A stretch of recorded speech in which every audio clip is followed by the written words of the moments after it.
សូមបុណ្យកុសលដែលខ្ញុំបានធ្វើក្នុងជាតិនេះសូមឲ្យខ្ញុំបានសុខរាល់កម្មពៀទាំងឡាយដែលខ្ញុំសាងពីអតីតជាតិសូមឲ្យលៀងជំរះអស់ត្រឹមជាតិនេះ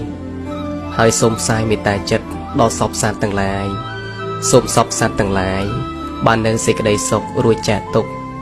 កុំមានពៀវេរានឹងគ្នាទៀតឡើយសូមឲ្យអ្នកដែលស្អប់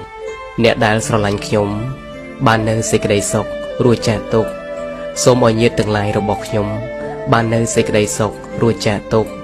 សូមឲ្យខ្ញុំកុំឲ្យមានរោគសូមឲ្យពុកម៉ែសុខភាពល្អរកទទួលទានមានបានពុកម៉ែមានអាយុវែងកុំឲ្យមានរោគព្រមទាំងញាតិទាំងឡាយគ្រប់គ្នាសូមផ្សាយមេត្តាចិត្តនេះដល់សពសត្វទាំងឡាយសាធុសាធុសាធុ